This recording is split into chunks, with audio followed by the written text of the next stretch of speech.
Get informed on what is happening in our political scenes and people who are making headlines in different parts of the country and the world, right here at TAS TV. Join me, LAVIN NYAGOWA, as I bring to you weekly news highlights that are factual every Friday at 4 o'clock. See you then.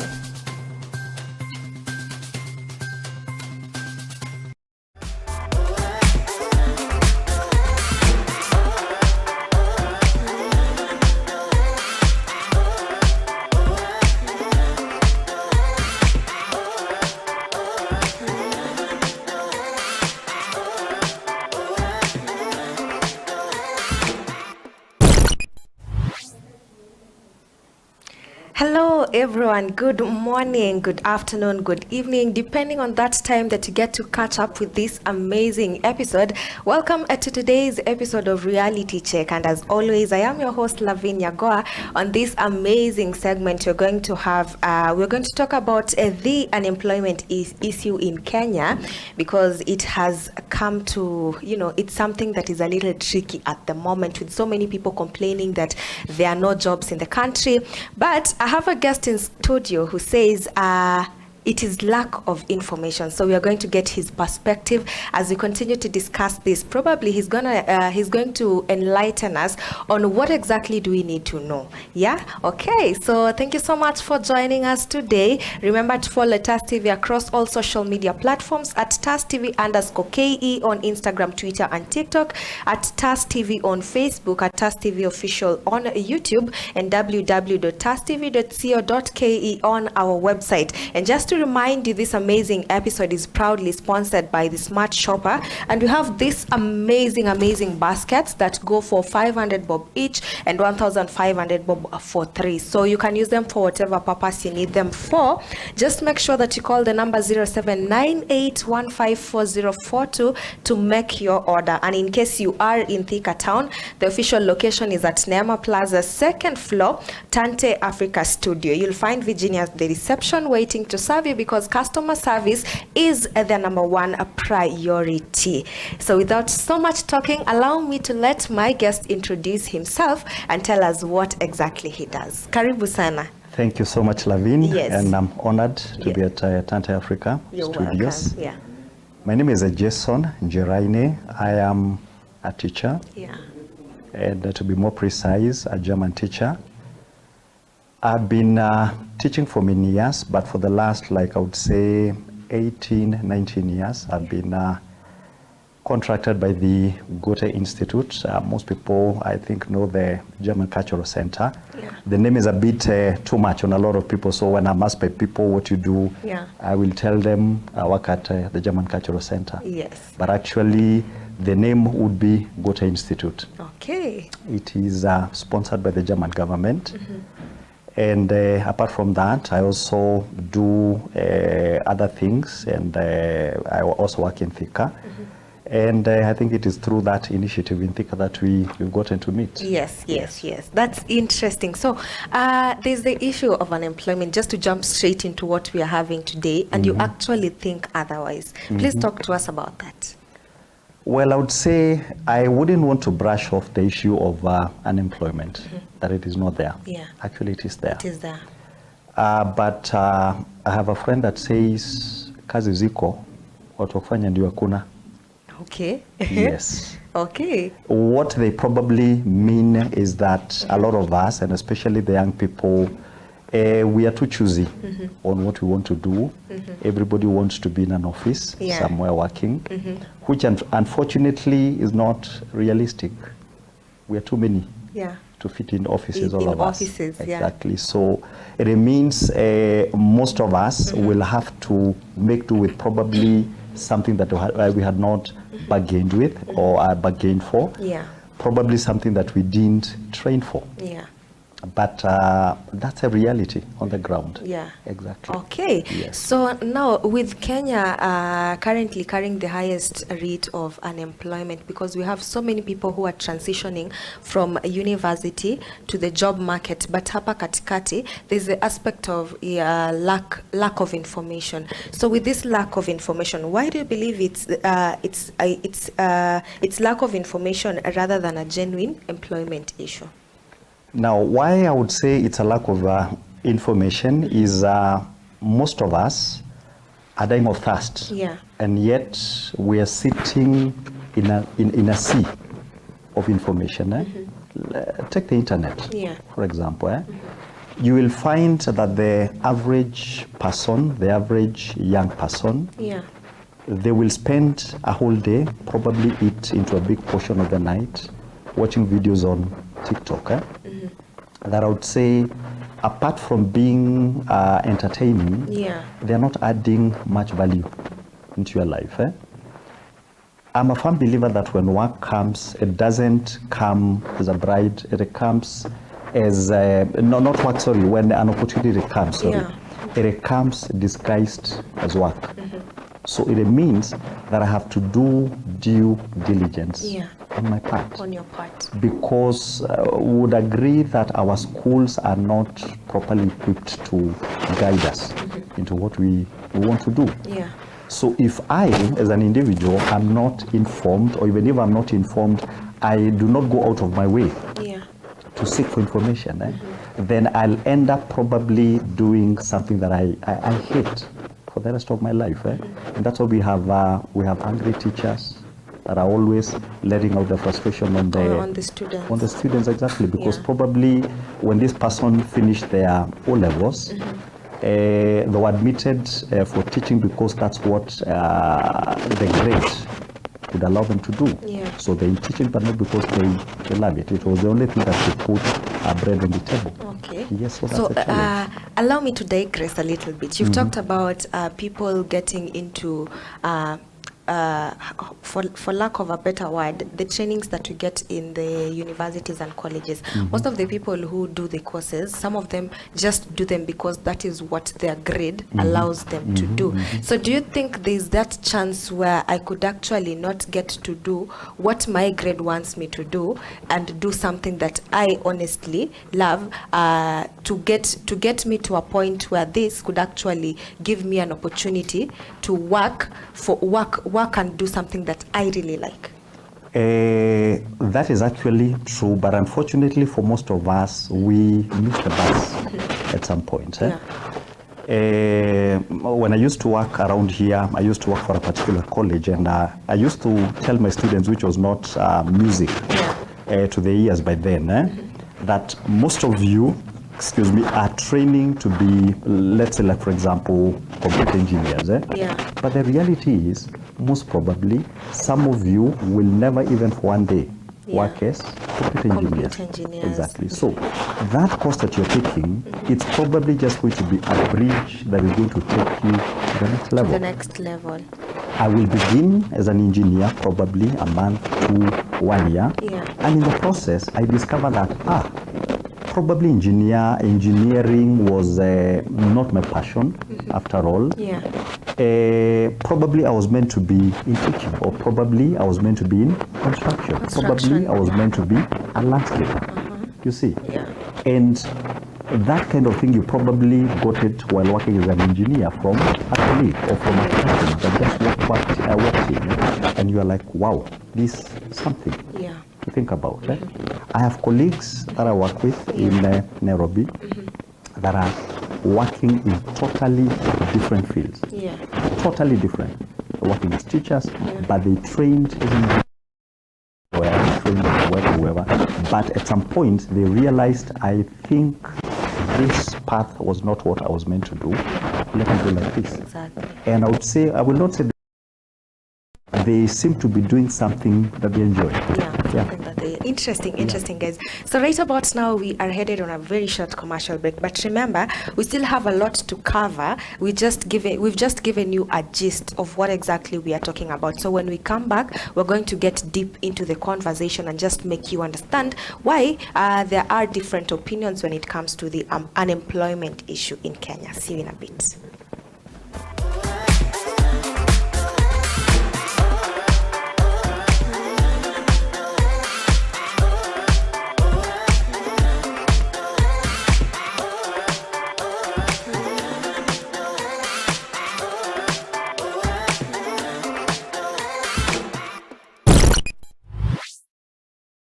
This is the newest, most exciting entertainment show in town.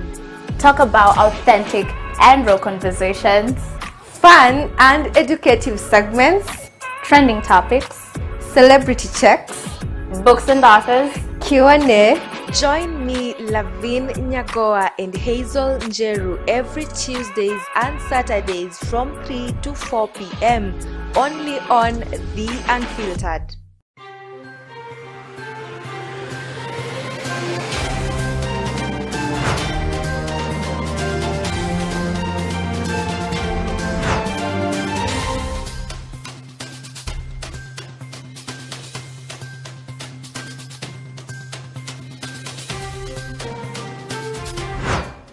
Get informed on what is happening in our political scenes and people who are making headlines in different parts of the country and the world, right here at TAS TV.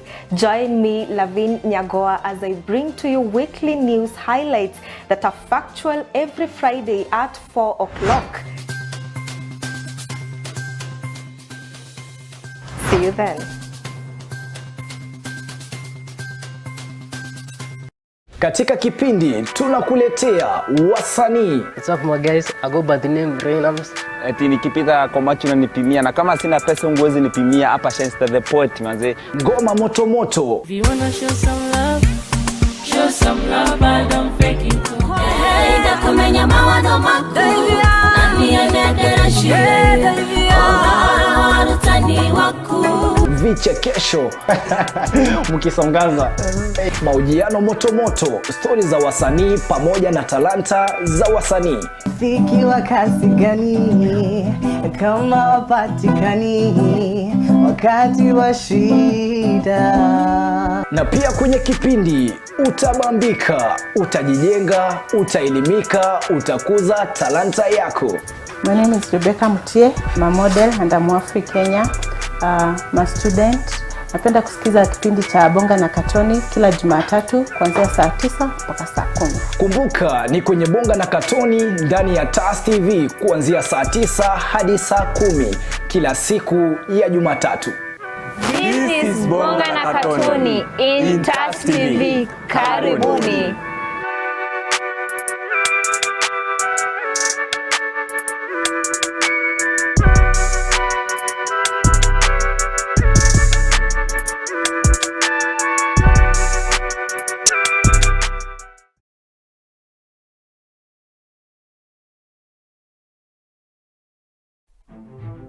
Welcome to TAS Media Institute, the home of undiscovered talents. You will be trained by professionals who have a passion in what they do. Do not be left behind. Enroll now and become a pioneer of TAS Media Institute.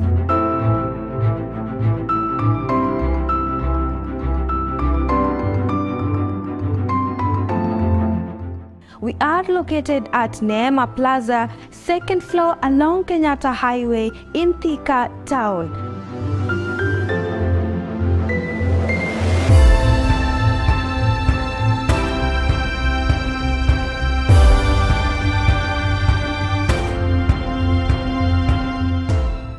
Life can sometimes take unexpected turns, and this family's story is no exception. When a gas explosion completely changed the course of their living, Mr. Joseph Lual and his family have been forced to face unimaginable hardships. But even in this phase of adversity, they have managed to persevere with so much resilience. And as the saying goes, adversity introduces you to yourself. Let's get the story of Mr. Joseph and his family.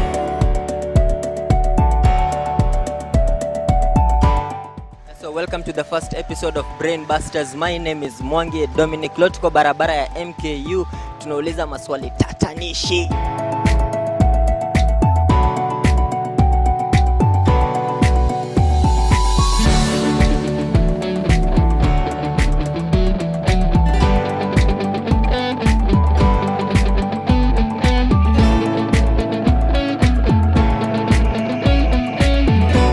At TAS Media Institute, we let you discover your talent.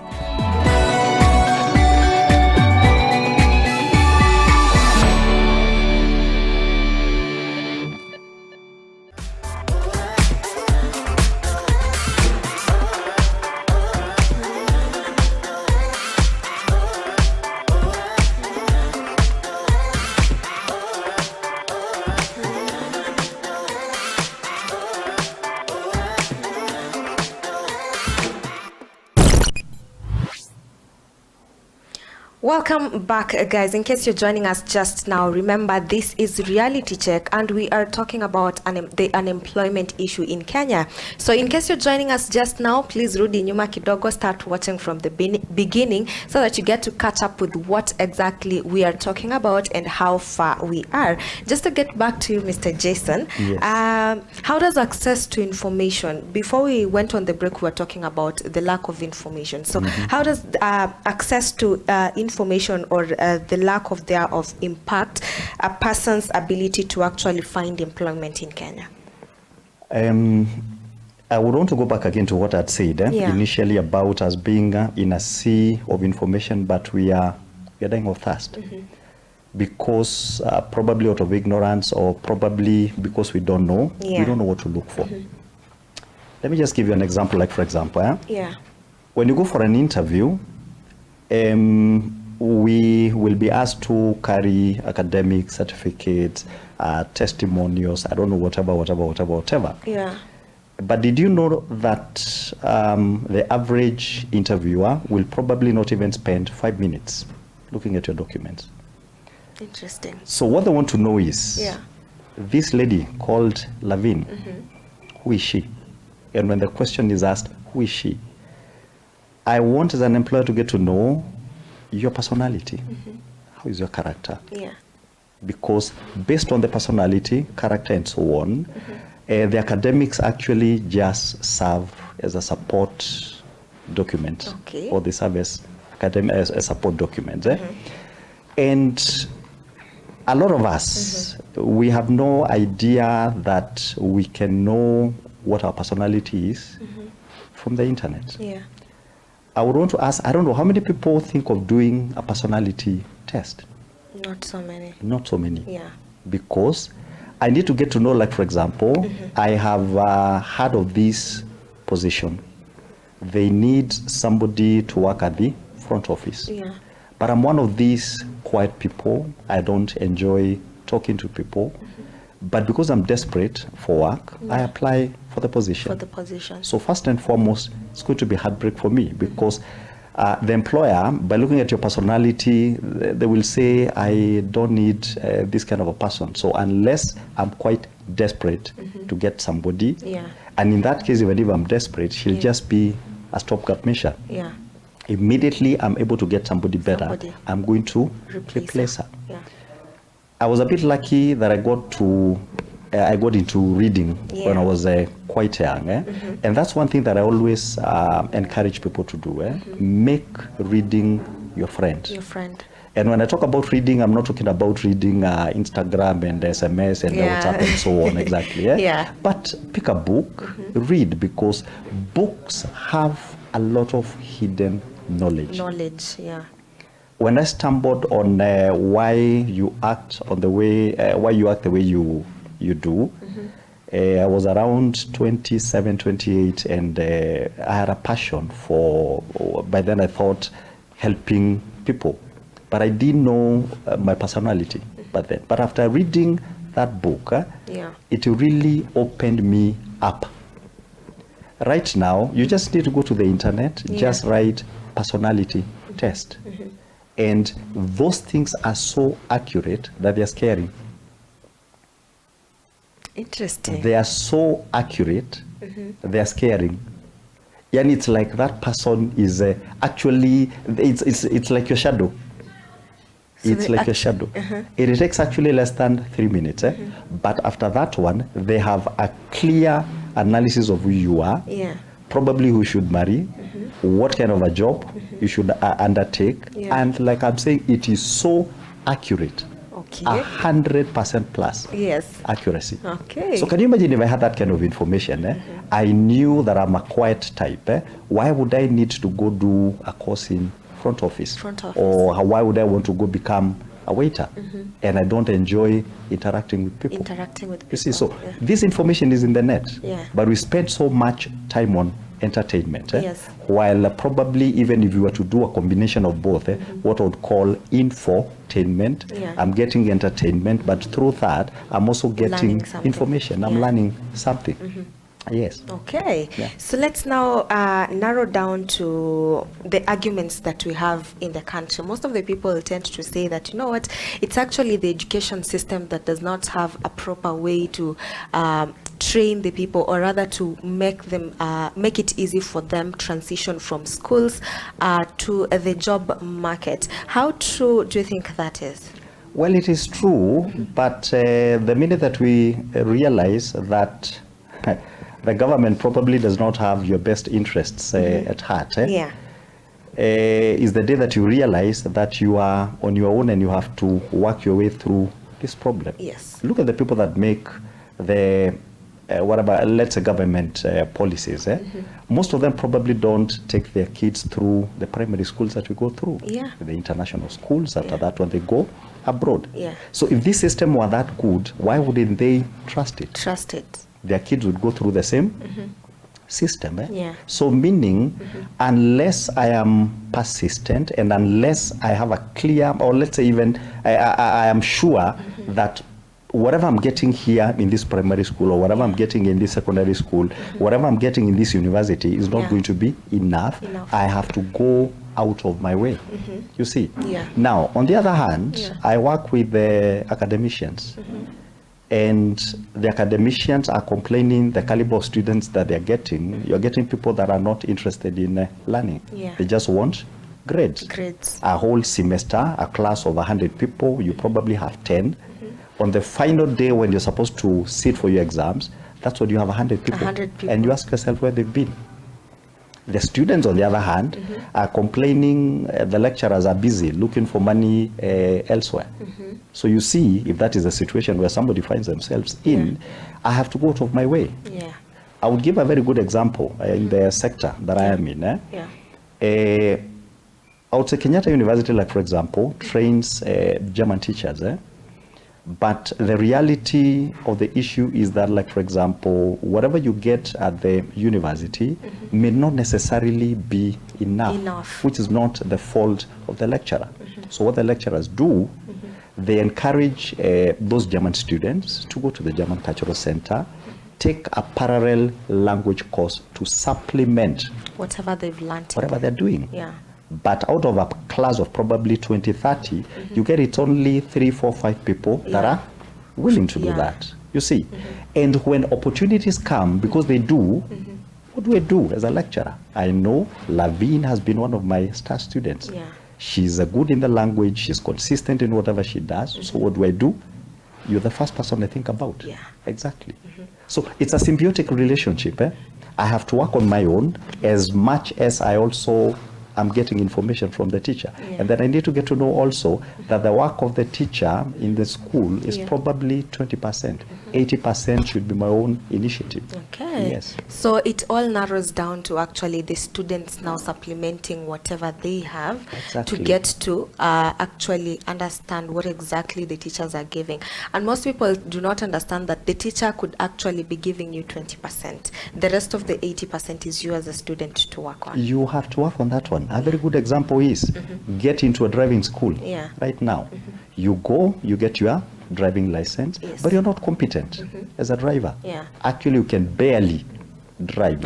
Exactly. But I have to take the initiative to talk to a friend, look for work as a makanga in the hope that I'm going to graduate to become a teacher. But I have to put myself in a situation whereby I will get opportunities to drive a car. Okay. Exactly. Interesting. So now let's talk about the programs or initiatives that we have in the country that you have seen as successfully bridging the gap, the information gap.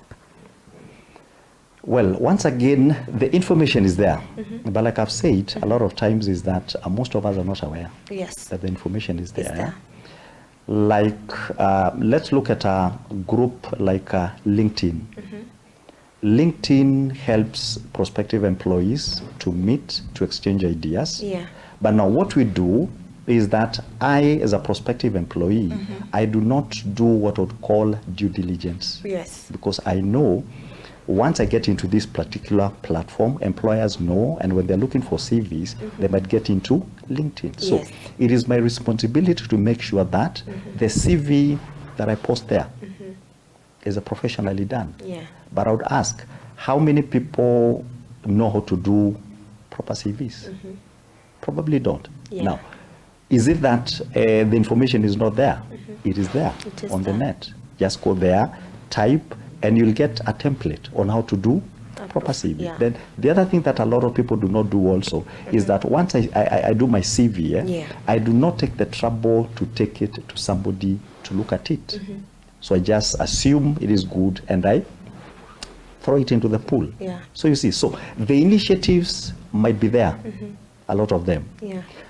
And like, for example, the German Cultural Center in Nairobi, it hosts what I would call a program for budding writers. It's called AMCA.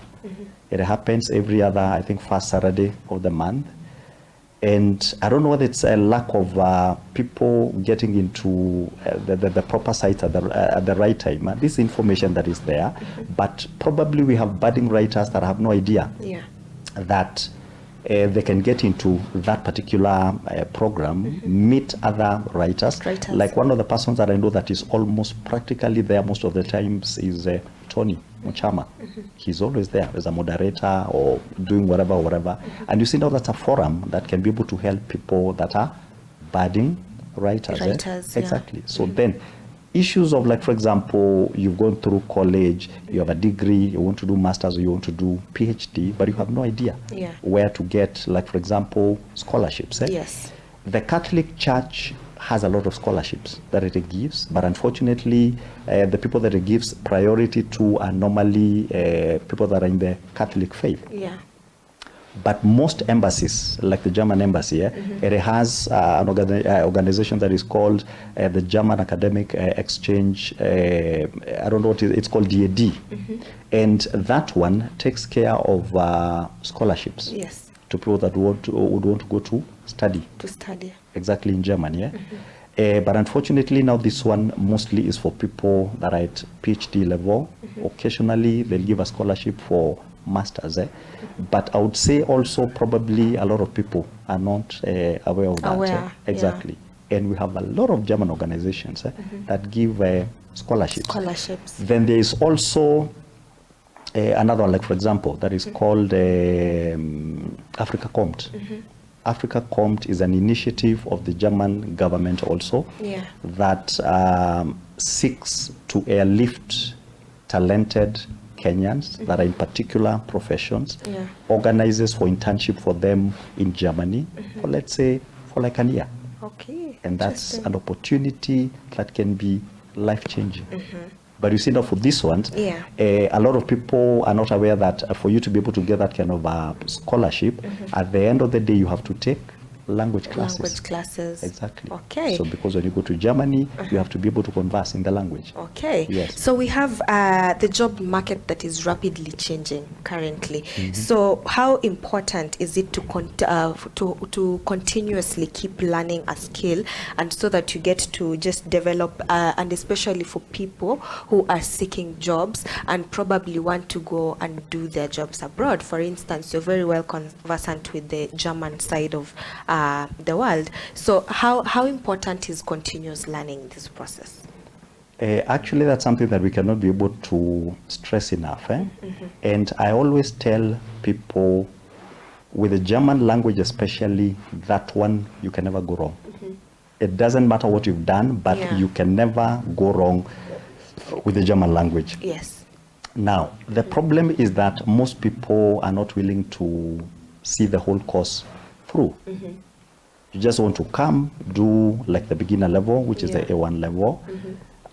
Go to A2 level, you're like, gosh, this thing is becoming too difficult, so I still have my primary profession. Let me go back again to that. But had you persisted and gotten to a particular level, like let's say B1, B2 level, there are so many opportunities locally and also in Germany.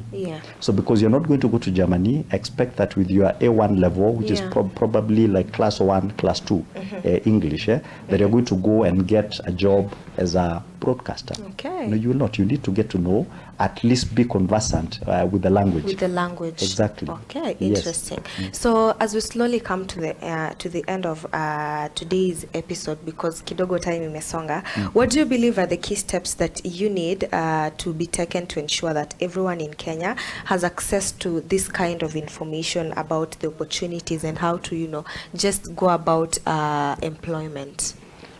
Now, I would say, and especially for in schools, teaching is a calling. I would say, and teaching is more than me if I'm an English teacher just teaching the grammar.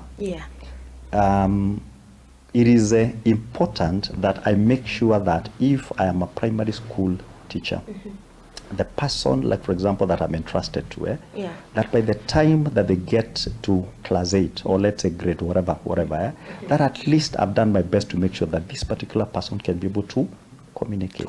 Now, on top of that, teachers have a lot of knowledge in them. They are actually like walking encyclopedias, but probably because of the way they get paid or probably because of the work conditions, most of them are not motivated to go the extra step, because the extra step would be them that, like for example, when I'm in primary school, making sure that these people, at least if there's a lab in school, at least the kids know how to use a computer. We get at college level students that have never seen a computer. You want them to open an email account, but they don't even have the email account. They have never even seen a computer. So tell them whatever art, they're like, where do I get the art sign? They have no idea where it is. And these are the kind of people that we're releasing into the job market. Somebody that has not used a computer, whereas computer literacy actually is almost mandatory in today's world. So it is our work and it is our let's say responsibility to make sure that we expose these students to what they're not getting in class. If I cannot be able to give that one, let me recommend them to go to Tante Africa Studios. There you can be able to learn this. Or go to Jason, he can teach you German. Go to Jason, he does mentoring. He's going to mentor you and he can at least show you that this particular job is not good for you. Try this other one here. Okay. Yes. Interesting.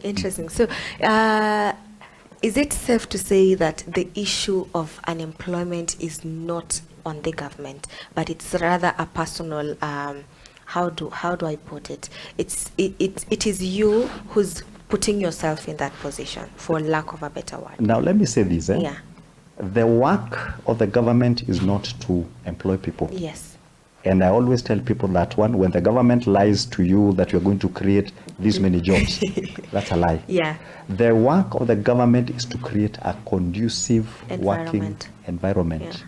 Once they do that, I, as an entrepreneur, have the initiative to come up with something. Yes. Like, let's say, like, for example, if, like, for example, the government were to decide today that there is a law, and I probably think it is there, that all buildings should be painted yearly.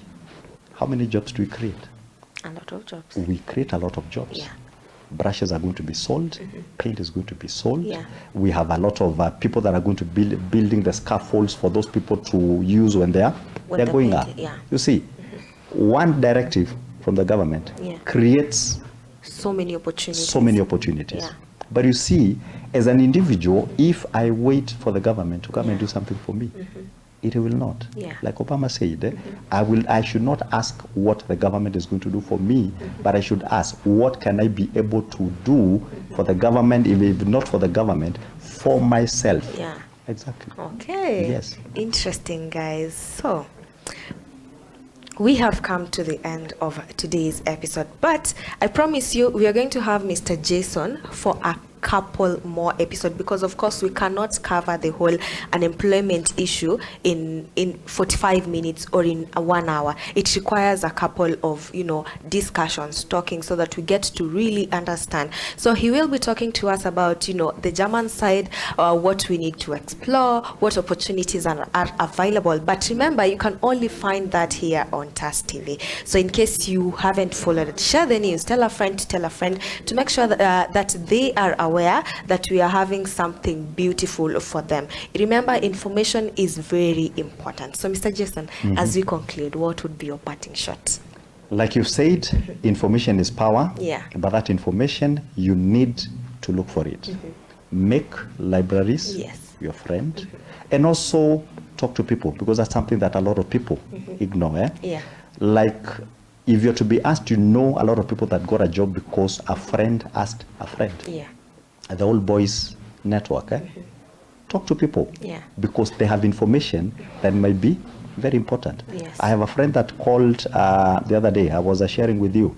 They've been looking for a German teacher, and they're unable to get one. So they called me because they know I might have that information. Yes.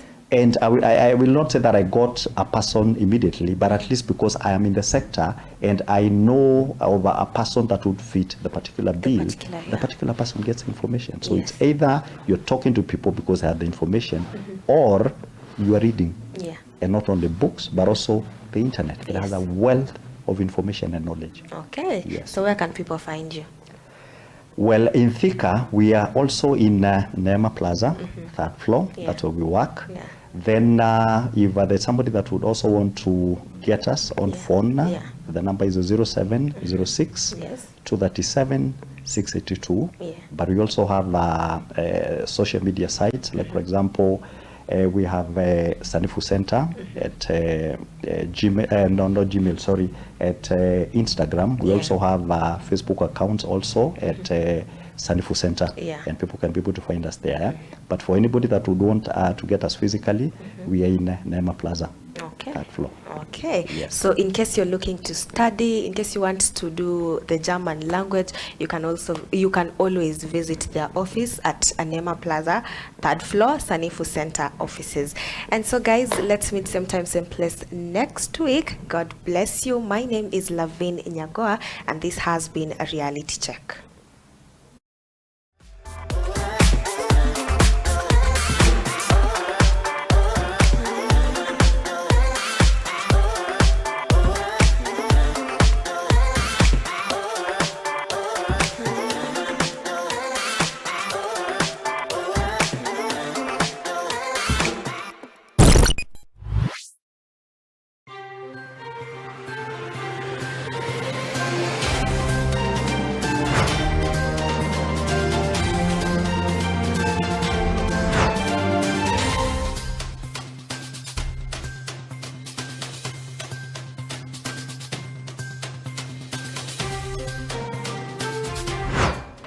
Get informed on what is happening in our political scenes and people who are making headlines in different parts of the country and the world, right here at TAS TV.